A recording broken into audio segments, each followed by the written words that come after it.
Oke, terima kasih. Pada video kali ini kami berkesempatan untuk membuat final project dengan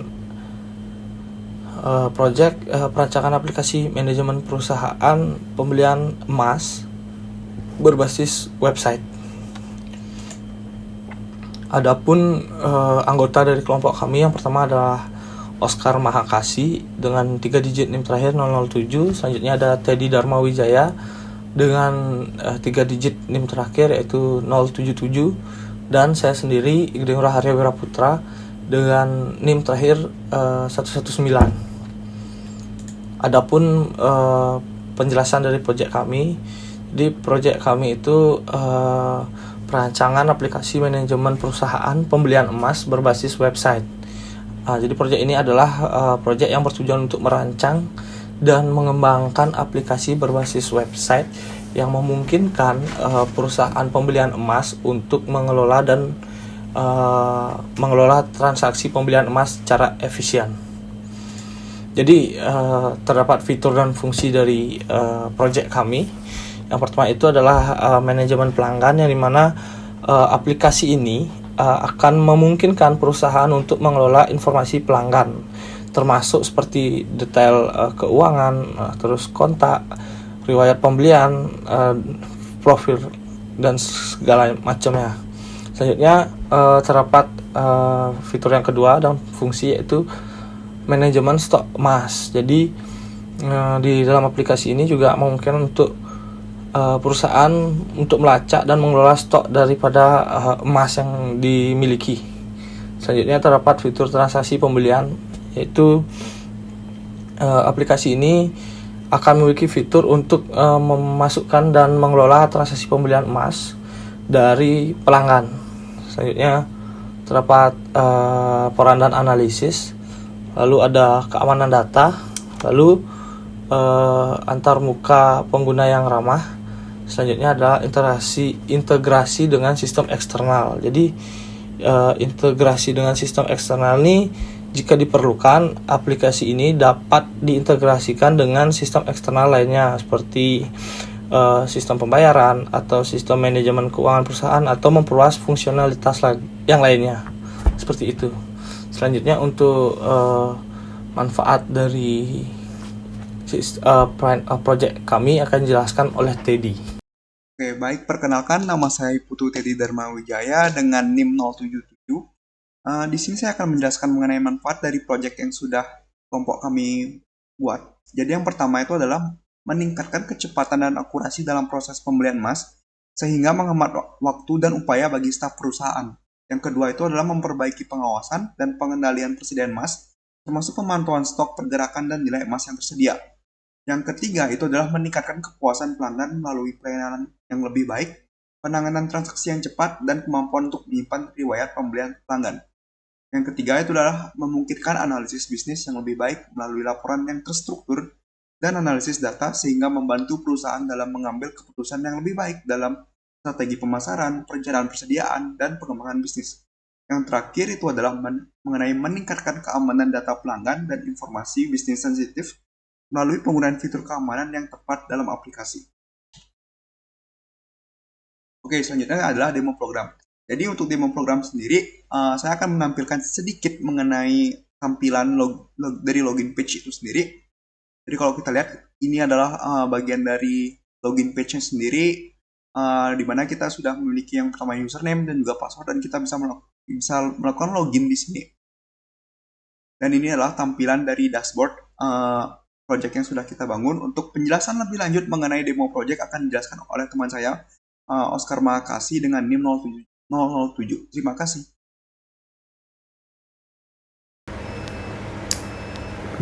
Baik, selamat malam. Di sini perkenalkan, nama saya Oscar Mahakasi dengan NIM akhir 007. Di sini saya akan demo aplikasi yang telah kelompok kami buat. Nah, sesuai dengan tema yang kita pilih adalah aplikasi penjualan emas. Nah, di sini saya coba login admin ya. Selain itu, untuk websitenya sendiri sudah bisa diakses di webmas.maxicon.com. Lalu di sini klik masuk. Nah, di halaman pertama ini akan menuju ke halaman dashboard.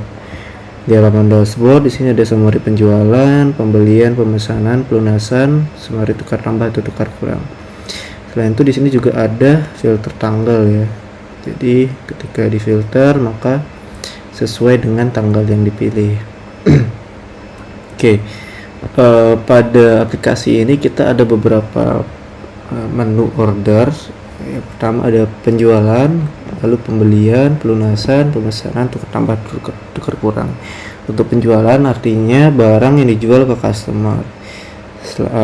Lalu ke pembelian artinya customer yang menjual barangnya ke kita, seperti itu. Di pelunasan artinya ketika penjualan mereka hanya bayar DP seperti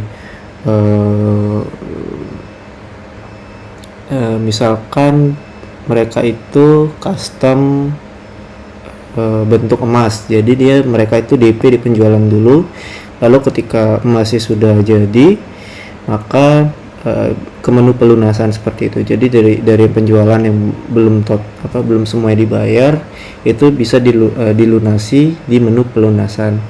Untuk pemesanan itu sama seperti tadi, ketika emasnya belum ada bentuk yang seperti diminta maka dilakukan di sini seperti itu. Tukar tambah artinya misalkan dari 10 karat jadi 20 karat, maka di sini ditukar tambah, tukar kurang inilah menunya. Mungkin kita coba demoin dulu yang di penjualan. Nah, di sini ada pelunasan ya, jadi ada shortcut juga. Di pelunasan ini pertama kita bisa pilih customer. Jika customer belum ada atau customer baru, bisa klik tambah di sini, artinya membuat customer baru. Di sini ada total kwitansi. Nah, di sini kadang misalkan beli 2 atau 3 emas. Kadang kan kalau mau jual emas itu dia harus ada kwitansinya. Nah, kwitansinya itu biasanya orang-orang tuh minta dipisah gitu. Nah, kalau dipisah jadi dia bisa jual emas itu satuan gitu. Kalau misalkan beli 3 ya udah bisa dijual satu per satu gitu. Kalau ini fungsinya untuk total kwitansi. Lalu di sini ada catatan internal. Ini ketika ada dari kasirnya ada catatan untuk emas yang dijual seperti itu. Oke, mungkin kita coba aja di sini pakai customer yang udah ada. Ini catatannya kita bisa. Nah, untuk jenis ini, jenis cincin kalung gelang ini ada di master data ya. Nah, jadi jenis itu masuk ke kategori. Lalu untuk produk ini masuk ke stok ya. Stok, coba kita masuk ke sini. Nah, di sini kan ada nih. Jadi ketika kita tambah stok, ini ada nama barangnya, kategori dipilih apa, lalu jumlah produk ini maksudnya berapa ada kuantitinya, kadar karat. Nah, seperti itu. Nah, kita bisa tes aja variannya, misalkan ini diisi sendiri ya Kak. Soalnya kan beda-beda varian untuk gelang atau kategori-kategorinya ya. Misalkan di sini kita masukin aja, lalu harga per gram. Kenapa di input sendiri? Karena kan harga itu fluktuatif, agak repot kalau diisinya manual. Seperti itu. Untuk upload gambar ini opsional. Ini juga bisa multiple item ya. Jadi dan multiple gambar juga. Nah, di sini kita coba aja langsung bayar. Nah, di sini ada metode pembayarannya. Metode pembayarannya ini dia bisa multiple seperti itu.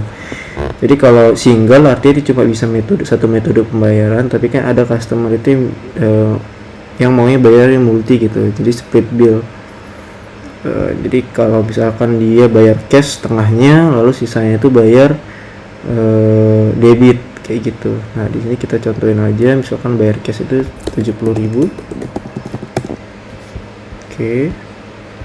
Lalu di sini cash ini udah nggak bisa dipilih lagi nih, karena sudah dipakai ya. Nah, di sini kita coba aja misalkan pakai debit mandiri. Oke, jadi ini juga ada summary-nya. Jadi yang di ringkasannya lah yang dibeli ini. Lalu ketika klik simpan maka harusnya, nah ini sudah terbuat invoice-nya. Kenapa invoice itu kayak gini aja? Karena dari dari kita itu sudah ada template invoice-nya. Nah ini cuma kayak ngisi kolom-kolom dari invoice-nya itu aja. Ini udah disesuaikan sih sama invoice-nya. Nah ini kalau sudah selesai ya, penjualan udah berhasil. Nah ini datanya, nama customernya, lalu bisa diubah juga misalkan ada kesalahan, tetapi harus ada alasannya, alasan perubahannya. Jadi kalau nggak ada alasannya, maka nggak bisa diklik nih previewnya gitu. Oke, kayaknya itu aja ya untuk di penjualan. Di pembelian ini sama aja, tapi untuk pembelian itu dia harus beli barang kita beli emasnya itu di toko kita. Nah misalkan ini nih, jadi kita bisa misalkan ada orang datang terus bawa nota. Nah nota itulah di scan, tadi kan ada di invoice-nya ya. Ini kita cek ya. Nah ini kan ada barcode nih. Nah inilah di scan oleh kasir, lalu di sini dimasukin notanya seperti ini, lalu diklik cek, akan muncul kan. Misal nggak ada, misalkan ini aja, maka dia nggak bakal muncul, jadi tidak ditemukan seperti itu. Nah kita anggap udah ditemukan lah, dia kan udah ada. Artinya dia ngejual lagi emasnya. Namanya juga kalau emas dijual tuh biasanya karatnya itu bakal turun, harganya bisa naik atau bisa turun ya. Jadi sini input manual, lalu potongan itu ya seperti biaya perusahaannya lah, seperti itu. Jadi anggap aja di sini harga sekarang potongannya 10.000 seperti itu. Di sini kita bayarnya cash aja. Oke, ini sudah berhasil. Jadi nanti di sini angka ini bakal sesuai ya dengan yang dengan yang diinput. Jumlah barang rongsok maksudnya jumlah itemnya itu, lalu beratnya dihitung dari jumlah berat barang kayak di sini ya, berat ini. Oke, seperti itu. Lalu kita ke pelunasan. Ini kan dia harus mesan dulu. Kalau misalkan ini kita lihat aja ya, kita lihat di sini, ini kan udah dipesan. Nah nama produk, kalau mesan itu nama produknya nggak ngambil dari database kita, tetapi kasir itu nulis sendiri ya, nulis sendiri produknya. Lalu di pelunasan ya tinggal di ini aja sih, di barcode nya di scan lagi. Nota ditemukan, sisa pelunasan 450.000. Sini tanggal pelunasannya kapan, di preview, langsung kita bisa bayar. Ini sama aja sih sistemnya. Oke, ini invoice-nya juga udah muncul ya. Di pemesanan seperti yang tadi, jadi ada nama produknya ditulis sendiri, variannya juga ditulis sendiri, hampir semuanya ditulis sendiri sih. Dan payment ini kayak DP-nya, DP itu berapa untuk item tersebut. Karena kan kalau mesen ini harus ada DP sih biasanya. Lalu untuk tukar tambah ini sama aja sih, jadi notanya itu di scan, misalkan dia kalau ini kenapa sih ada kwitansi lama sama kwitansi yang baru. Misalkan dia barangnya cuma satu, terus dia pingin nambah satu barang lagi, maka kwitansi itu bisa di split lagi seperti itu. Nah mungkin kita skip aja karena lumayan banyak ini, biar nggak membuang waktu. Di sini ada menu karyawan, dimana karyawan ini akan di list ya, di list siapa aja karyawannya, bagiannya apa aja, gajinya berapa, tanggal masuk, tanggal keluar. Nah di sini juga ada untuk manajemen hutang ya, hutang karyawan. Mana ketika nanti nah di sini ada hutang nih. Nah ini. Jadi karyawan itu pilih dulu karyawannya, terus pilih jenis hutang, misalkan cicilan, jenis barangnya apa. Ini di sini belum saya isi, jumlah hutangnya berapa, misalkan 1 juta, lama cicilannya 3 bulan. Di sini tuh bulan ya. Lalu nanti ketika bayar gaji, nanti dia bakal muncul nih di sini hutangnya berapa. Mungkin di sini. Oh, ini kan nggak ada hutang lagi, udah lunas semua di hutangnya. Jadi di sini nanti bakal muncul hutangnya berapa, terus ini potongannya berapa, seperti itu. Nah, ini bisa di custom sih sebenarnya, berapa potongan yang diambil per gajinya itu. Lalu mungkin skip aja yang itu, kita masuk ke stock opnim. Mana stock opnim ini setiap transaksi bakal muncul sini kayak pencatatannya lah. Misalkan tanggal 14, nama barang yang dijual itu cincin ukir, stok awalnya 10, stok keluarnya jadi berapa, penambahan itu jadi misalkan ada barang masuk itu bakal dimasuk ke penambahan ya. Lalu totalnya artinya kan stok awal dikurang stok keluar ditambah penambahan, seperti itu, makanya jadi 10 di sini. Mungkin itu aja untuk selain itu di case opnim artinya ini summary penjualannya sih hitungannya. Di sini ada penjualan pada tanggal 6, penjualan di transaksi ini ya, penjualan ini berapa totalnya, lalu di pembelian berapa totalnya, pemesanan, seperti itu sampai form pengurangan penambahan. Nah, form pengurangan penambahan ini fungsinya untuk misal ada dana modal masuk, nah disinilah dimasukin dia, seperti itu. Nah, ini ada pengurangan dan penambahan juga ya, nanti bakal untuk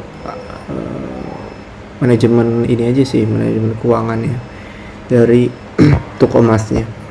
Untuk master data tadi udah dijelaskan juga, untuk kategori stok juga udah. Nah, di sini juga sama sih seperti yang di stok opnim. Jadi di sini ada jumlah produk terakhirnya, customer yang udah beli, di sini dicatat seperti itu. Lalu general config ini dia untuk merubah ini ya, nama webmas, misalkan kita ubah nih jadinya toko emas, nanti seharusnya di sini bakal berubah juga sih. Oh ini ada ini ya, masih ada error ya. Ini juga untuk logo ini ketika diubah ke logo ini dan logo yang di login tadi itu akan berubah juga. Nah, untuk metode pembayaran juga sama. Di sini bisa masukin logo, lalu nama metodenya nanti akan muncul di setiap metode pembayaran. Nah, di sini manajemen user. Nah, karena web ini multi role, ini ada izin-izinnya ya. Ini udah di list dan harusnya sih nggak boleh di delete ya, karena ini akan berpengaruh pada fungsi-fungsinya. Nah, ini peranan ini maksudnya role ya. Nah, misalkan role kasir nih, dia bisa ngelihat apa aja, dia bisa ngelihat master data, kategori, kategori edit, show, dan lain-lain seperti itu. Nah, ini juga bisa di nonaktifkan untuk role kasir, begitu juga dengan admin. Nah, oke. Untuk daftar pengguna ini daftar user maksudnya. Dia di assign dia role-nya role apa, role admin. Kalau di sini role admin ya. Lalu audit log ini dia untuk catat segala aktivitas yang ada di website ini. Jadi misal ada barang yang kurang, kita bisa tahu nih siapa sih yang buat ordernya, seperti itu. Jadi bisa nge-trace lah, misalkan ada pegawai yang nakal atau gimana. Di sini juga ada kayak ini artinya database pelunasan yang dimasuki yang di create seperti itu. Nah, ini kalau ini sih update artinya kan diubah ya. Ini user ID artinya user ID siapa yang melakukan. Kalau di sini kan user ID 1 itu admin ya, artinya saya sendiri yang melakukan tersebut. Lalu profile ya seperti biasa, untuk profile ada ganti password, nama, email, lalu hapus akun. Untuk codingannya sendiri di sini ada codingannya. Oke. Untuk codingannya sendiri kita pakai Laravel untuk jadi ini monolith ya, pakai PHP Laravel. Untuk template-nya saya pakai admin LTA yang versi lama ini. Lalu ada beberapa yang di custom ya, seperti navbar ini biasanya nggak ada warna hijau. Di sini saya juga pakai, coba saya cek dulu ya. Oke, untuk pembuatan invoice. Ini kan dia bentuknya PDF ya. Nah, untuk PDF ini saya pakai library dari Berry inilah. Nah itu. Lalu nah juga Livewire ya, Livewire biar kita nggak manual bikin JavaScript-nya. Jadi ini seperti ini contohnya. Ini kalau bikin JavaScript biasa itu bakal banyak kodenya lah kita bilang. Tapi kalau dengan Livewire ini bisa dipersingkat. Nah jadi kita pakai Livewire pada project ini.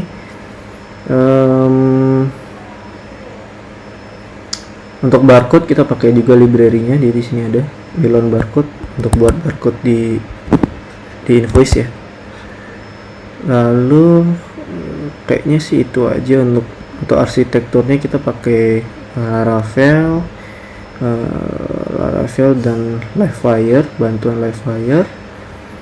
Lalu untuk ini ya, kalau Laravel itu kan MVC ya, model controller view.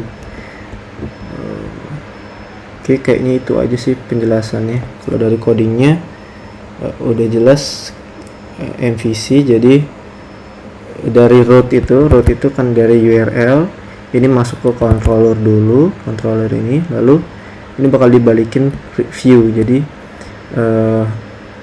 nah ini model ya, ini model hitungannya. Jadi ambil semua audit log pada database, lalu tampilin ke halaman view gitu. Ini viewnya ini.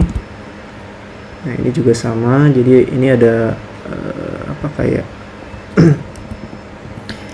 kayak permissionnya lah. Kalau dia nggak ada permission audit log show, maka ini dimunculin tidak ada akses seperti itu. Ini controllernya. Ini model-modelnya lumayan banyak ya. Lalu untuk viewnya itu ada di resource JS, di view ya. Nah ini ada, ini Livewire-nya ya, kayak JavaScript-nya di PHP lah mungkin kita bisa bilang. Ini ekspornya, ini autentifikasi, ini adminnya ya, menu-menu ini maksudnya seperti karyawan, finance dan lain-lain seperti itu. Mungkin segitu aja sih demonya dari website penjualan emas. Mungkin dari saya segitu dulu. Terima kasih atas waktunya.